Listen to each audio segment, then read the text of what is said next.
Hello everyone, आप सभी को मेरा नमस्कार। आप सभी का फिर से स्वागत है मेरे चैनल श्रीनिधि 09 में। तो सबसे पहले जिसने भी मेरे चैनल को सब्सक्राइब नहीं किया हो, प्लीज़ मेरे चैनल को सब्सक्राइब करिए, बेल को प्रेस करिए, जिससे मेरे आने वाली वीडियो, शॉर्ट्स, रील, जिसका भी जो भी मैं डालूँ आपके पास नोटिफिकेशन पहुँचे और आप लोग मेरी वीडियो रील को देख के एंजॉय करिए, मुझे सपोर्ट करिए। मेरी वीडियो अच्छी लगे तो आगे भी शेयर करिए। जैसा कि नवरात्रि आने वाला है और मैं कल से नवरात्रि की ही वीडियो डाल रही हूँ जो मुझे जानकारी है। तो जैसा कि आप पहले तो सबसे पहले आप सभी लोगों को हाथ जोड़कर जय माता दी। माता रानी सबकी मनोकामना पूर्ण करे और सब जो जहाँ रहे स्वस्थ रहे, अपने परिवार में खुश रहे, अच्छा रहे। माता रानी से मेरी भी यही विनती है। तो जैसा कि हमने कल बताया था कि हमें कलश में क्या क्या डालना चाहिए और अध्याय कैसे करना चाहिए माँ का, और माँ की मतलब पूजा, आप जैसे भी हमें जो जानकारी है वो मैंने बताया।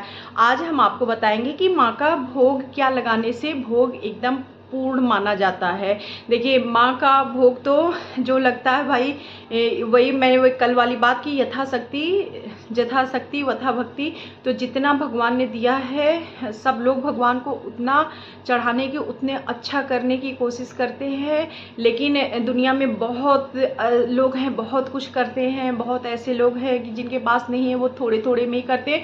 तो भगवान भी सिर्फ भाव का भूखा होता है।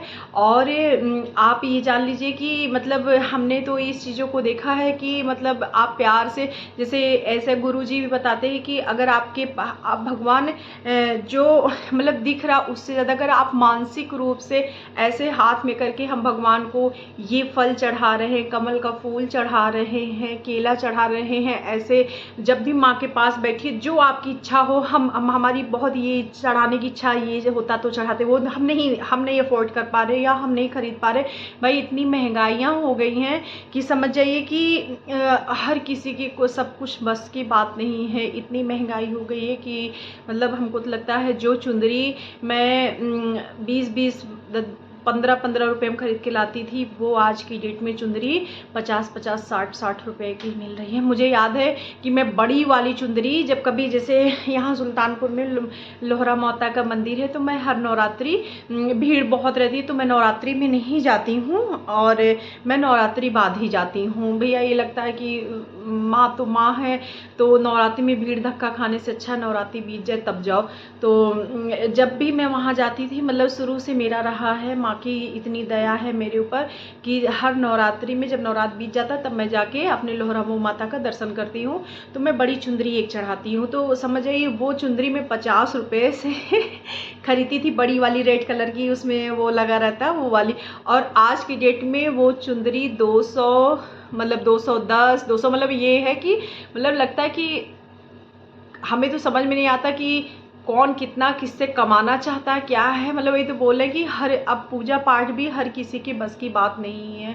इतनी महंगाई हो गई है कि हर कोई अफोर्ड नहीं कर सकता है। तो बस भगवान के सामने हाथ जोड़ लो, जो अगर हमारी चढ़ाने की इच्छा है, हमें नहीं मिल पा रहा है, हम उसको हाथ जोड़े भगवान के अपने मंदिर में, अपने मानसिक रूप से बस हमने कर दिया भगवान को ये चढ़ा रहे हैं, ये चढ़ा है, भगवान स्वीकार कर लेते हैं। मान लो कि भगवान बहुत दयालु होते हैं।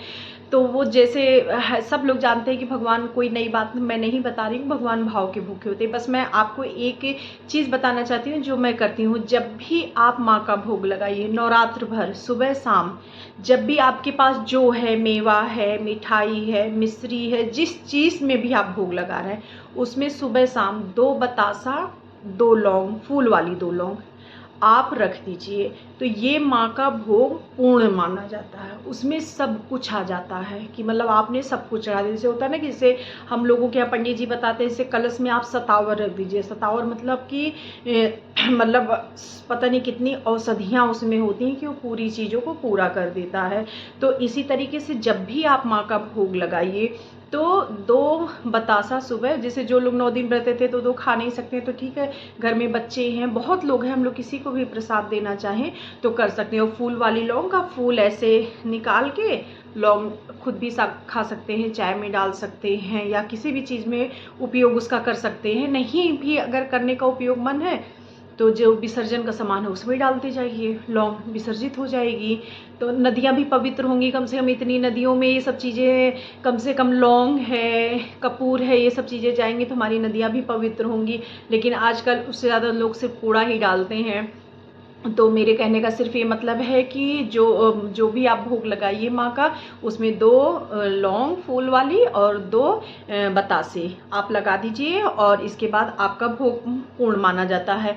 दूसरी चीज़, माँ को दक्षिणा ज़रूर दीजिए। जैसे हम लोगों के यहाँ कन्याएं खाने आती हैं, तो हम लोग जिसके जितनी शक्ति रहती है, जो चीज़ आदमी देना चाहता है, ज़रूर दक्षिणा के रूप में, मतलब चाहे 5 रुपया ही कन्याओं को जितनी आती हैं सब लोग देते हैं। तो ऐसे हमारे घर हम लोगों ने आवाहन किया है, माँ को बुलाया है। वैसे तो भगवान हर जगह है, कोई ऐसी जगह ही नहीं है दुनिया में जहाँ भगवान ना हो, लेकिन स्पेशली हम लोगों ने उनको इस समय बुलाया है, पंडित से आवाहन करवाया है कि माँ यहाँ पर आप विराजिए, 9 दिन हम आपकी पूजा करेंगे और हवन करते हैं उसी के अकॉर्डिंग। तो सारी चीज़ें होती हैं, मतलब ये मान के चलिए कि 9 दिन आपने आपके घर में, जैसे होता है ना कि मेरे घर में गेस्ट आने वाले हैं, ये व्यवस्था करनी, वो व्यवस्था करनी, ऐसे करना, जाते समय उनकी विदाई करनी है या उनको ऐसे करना है। तो ऐसे 9 दिन हमारी माँ आई हुई हैं, उनके साथ नवग्रह आए हुए हैं, उनके साथ हनुमान जी हैं, ऐसे हैं, सबका आवाहन होता है।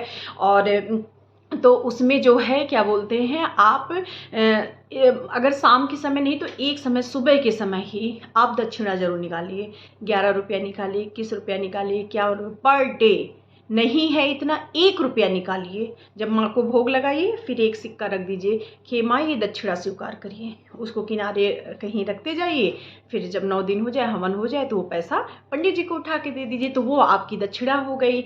और जब भी माँ की पूजा करिए तो चाहे नमन ही करिए, लेकिन भैरव बाबा को प्रणाम जरूर करिए। जैसे होता है ना, वैष्णो देवी में भी होता कि माँ का जो है क्या बोलते हैं, बिना भैरव बाबा का दर्शन किए माँ का दर्शन नहीं पूरा माना जाता है। तो इसी तरह हम लोग यहाँ पर पूरे माँ के 9 रूपों का आवाहन करते हैं। पहले दिन शैलपुत्री, ब्रह्मचारिणी, चित्रघंटा, पहली शैलपुत्री, दूसरी ब्रह्मचारिणी, तीसरी चंद्रघंटा, चौथी कुसमांडा, 5वीं स्कंद माता, 6वीं कात्यायनी, 7वीं कालरात्रि, 8वीं महागौरी, 9वीं सिद्धिदात्री। तो ये 9 माँ का हम लोग आवाहन करते हैं। तो इसलिए जो है भैरव बाबा को प्रणाम ही कर लें। माँ की पूजा करने के बाद याद रखें कि हे भैरव बाबा, आपको भी मेरा प्रणाम स्वीकार हो।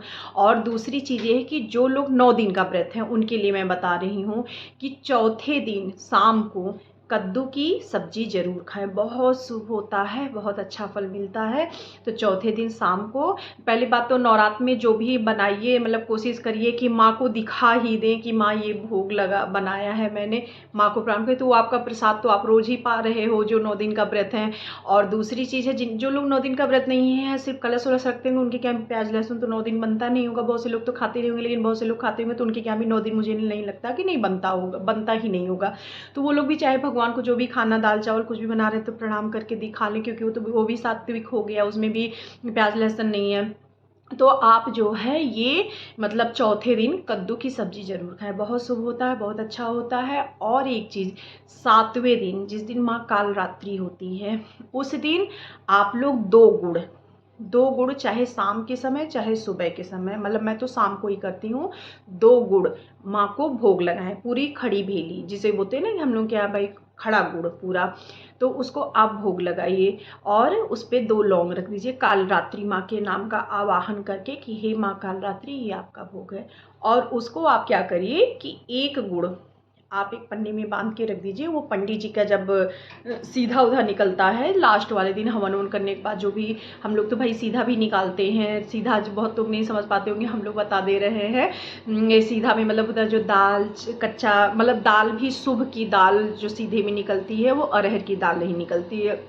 चने की दाल ले लीजिए 2 मुट्ठी, उसी में उड़द की दाल डाल लीजिए, 1 मुट्ठी राजमा डाल दीजिए। ऐसे मतलब दाल हो गई आपकी, थोड़ा सा चावल आपने निकाला, हल्दी थोड़ी सी पुड़िया में कर ली, नमक थोड़ा सा कागज़ में पुड़िया कर लिया, आटा थोड़ा सा निकाल लिया, तो वो हो जाता है सीधा कि पंडित जी को ये दान देना। तो उसी में वो गुड़ भी डाल के दे दीजिए। तो और 1 गुड़ सबके मतलब फोड़ के उसके पूरे परिवार को, कालरात्रि माता का सबको थोड़ा थोड़ा, जो भी आपके घर में काम करने वाले हों ऐसे सबको दीजिए प्रसाद, जितना प्रसाद बंटता है उतना पुण्य का काम होता है, समझ जाइए।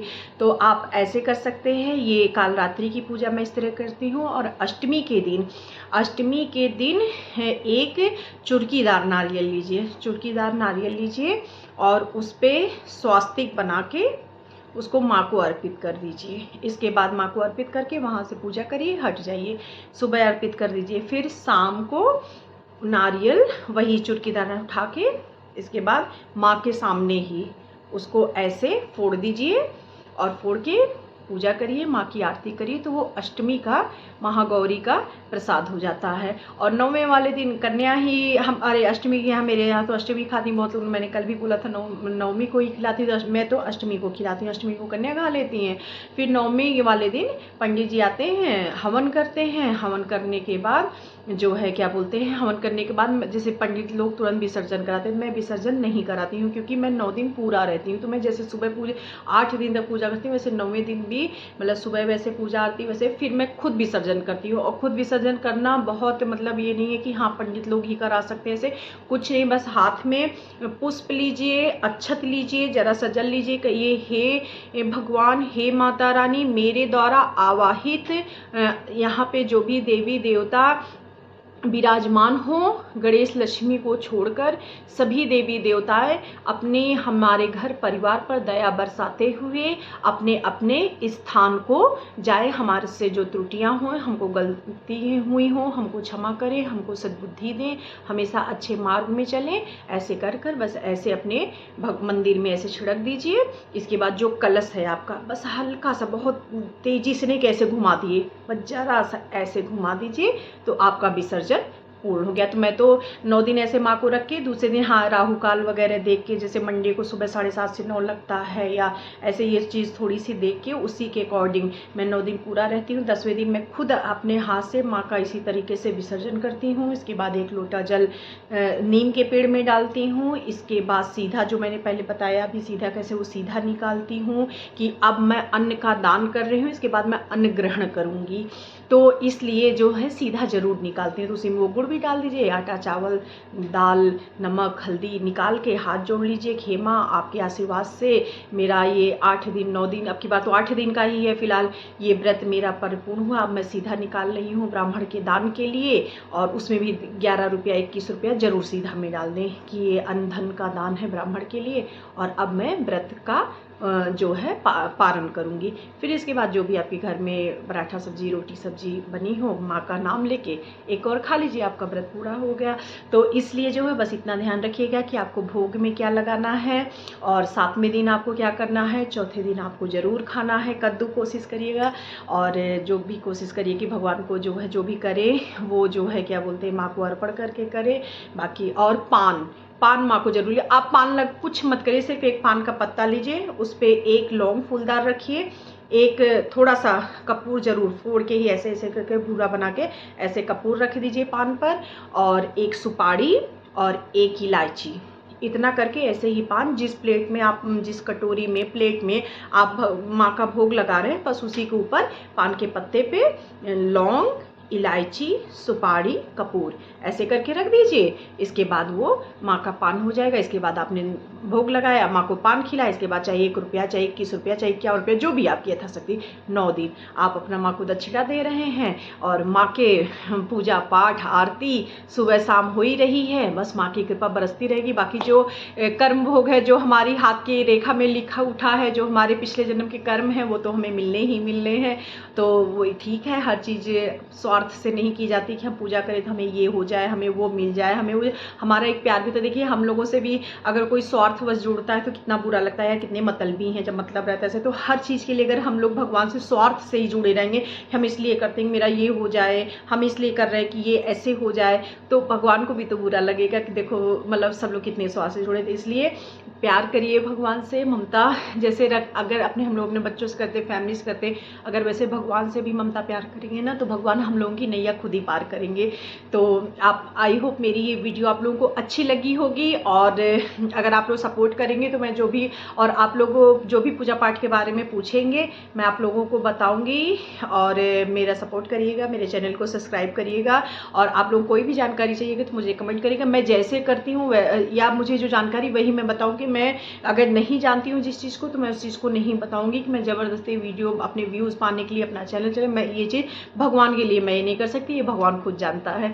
तो अगर मेरी वीडियो आप लोग अच्छी लगे तो प्लीज़ मेरे चैनल को लाइक करिएगा, सब्सक्राइब करिएगा और शेयर करिएगा। अगर आप लोग कुछ भी जानकारी होगा तो मुझे कमेंट करके बताइएगा, तो मैं अगर मुझे पता होगा तो मैं ज़रूर बताऊँगी।